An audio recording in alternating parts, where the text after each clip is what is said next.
नमस्कार। Law of attraction and युग निर्माण परिवार में आप सभी का स्वागत है। आज बात हो रही है परिष्कृत अंतःकरण की, कि अंतःकरण का परिष्कार या अंतःकरण की शुद्धि क्या होती है, इसकी सफाई क्या होती है और इसके क्या लाभ होते हैं। तो देखिए, ये लगभग सभी लोग जानते हैं कि मन, बुद्धि, चित्त और अहंकार, इन चारों से मिलकर हमारे अंतःकरण का निर्माण होता है। ठीक है, ये चार चीज़ें मिलकर ही अंतःकरण को निर्मित करती हैं। और इन चार चीज़ों में विकृति आने पर, दोष आने पर, कुसंस्कार आने पर हमारा अंतःकरण दूषित हो जाता है। तो कुल मिलाकर मन, बुद्धि, चित्त और अहंकार, इनकी सफाई, इन्हें ठीक करना, इन्हें साफ करना, यही अंतःकरण का परिष्कार है या अंतःकरण की सफाई है। आपका मन ठीक रहे, आपकी बुद्धि ठीक रहे, आपका चित्त स्थिर हो, शांत हो और आप अहंकार से मुक्त हों। अगर आप ये कर लेंगे, अगर इतना कोई व्यक्ति कर लेगा, तो ये माना जाएगा कि इसका अंतःकरण शुद्ध है, इसका अंतःकरण परिष्कृत है। पूरी साधनाएं जो है ना, पूरी चीज़ें जो भी की जा रही आध्यात्मिक जो भी अभ्यास हैं, वो इस अंतःकरण की शुद्धि के लिए ही है, इन चार चीज़ों के परिष्कार के लिए ही है। और अगर कोई व्यक्ति ये कर लेता है, तो फिर उसे किसी के आगे हाथ फैलाने की आवश्यकता नहीं है, किसी से कुछ मांगने की आवश्यकता नहीं है, कहीं जाने की आवश्यकता नहीं है। सब स्वतः उस तक पहुंचने लगेगा, क्योंकि परिष्कृत अंतःकरण में परमात्मा की किरण उतरती है, परमात्मा का आशीष उतरता है, परमात्मा से आप कनेक्ट हो जाते हैं।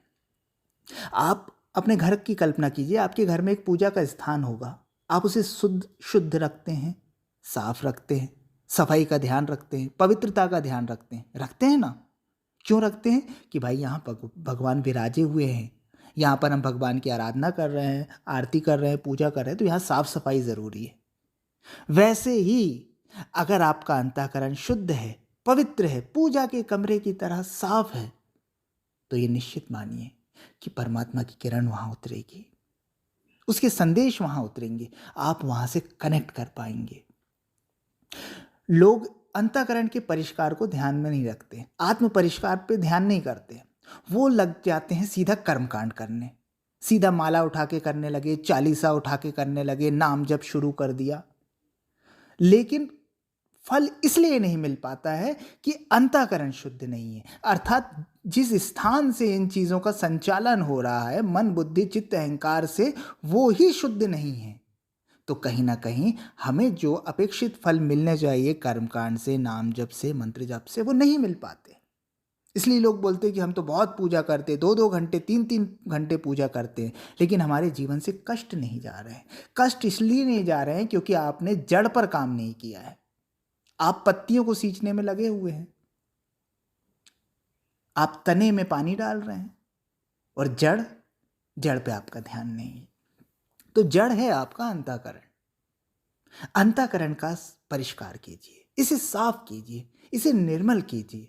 फिर देखिए आपकी साधना कैसे सफल नहीं होती, फिर देखिए रिद्धि सिद्धियों के द्वार आपके लिए कैसे नहीं खुलते, फिर देखिए आप पर अनुग्रह बरसता है कि नहीं। निश्चित रूप से बरसेगा। महापुरुषों की, ऋषियों की, या जो दिव्य पुरुष इस धरती पर हुए हैं, दिव्य मानव इस धरती पर हुए हैं, उनकी एक ही खासियत थी, या जो प्राथमिक उनमें संभावना थी, प्राथमिक विशेषता थी, वो थी कि उनका अंतःकरण शुद्ध था, निर्मल था, परिष्कृत था। इसलिए वो इतना हासिल कर पाए। तो पहला काम होता है अंतःकरण की शुद्धि का, अंतःकरण की पवित्रता का। इसी के लिए तप होता है, इसी के लिए साधनाएं होती हैं, इसी के लिए विभिन्न विभिन्न प्रयास करने होते हैं। इसी के लिए कहा जाता है कि आप स्वाध्याय करें, अच्छी चीज़ें पढ़ें, अच्छी चीज़ें सुनें, अच्छी चीज़ें आत्मसात करें, लगातार अपने मन पर नज़र बनाए रखें, मन की क्रियाओं के प्रति जागरूक रहें, चित्त को स्थिर और शांत रखें, संयमी रहें। ये सब चीज़ें कहीं ना कहीं अंतःकरण से कनेक्ट है, अंतःकरण को ठीक करने के लिए है। साधना, स्वाध्याय, संयम, सेवा, इन सब का जो मूल है, इन सब का जो रस है, वो यही है कि हमारा अंतःकरण कैसे शुद्ध हो जाए, कैसे परिष्कृत हो जाए, कैसे हम उस ईश्वर से जुड़ने के पात्र हो जाएं। क्योंकि ईश्वर के कनेक्शन तो पूरी धरती पे बिखरे हुए हैं, पूरे ब्रह्मांड में बिखरे हुए हैं, लेकिन हमारे पास ही वो बिजली नहीं होगी, हमारे पास ही वो पात्रता नहीं होगी, तो हम उससे संबंध कैसे जोड़ पाएंगे। किसी उच्च सत्ता से संपर्क जोड़ना है तो अंतःकरण की शुद्धि, उसकी पवित्रता आवश्यक है।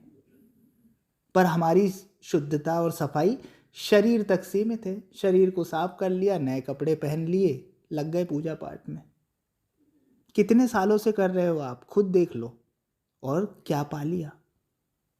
क्योंकि आपकी पूजा पाठ में कहीं ना कहीं वो अधूरापन है। आपने सिर्फ एक पक्ष का ध्यान रखा है, कर्मकांड का, प्रतीक पूजा का, चिन्ह पूजा का, लेकिन जो बेसिक है, जो जड़ है, जो अंतःकरण है, उसे आपने ठीक नहीं किया है।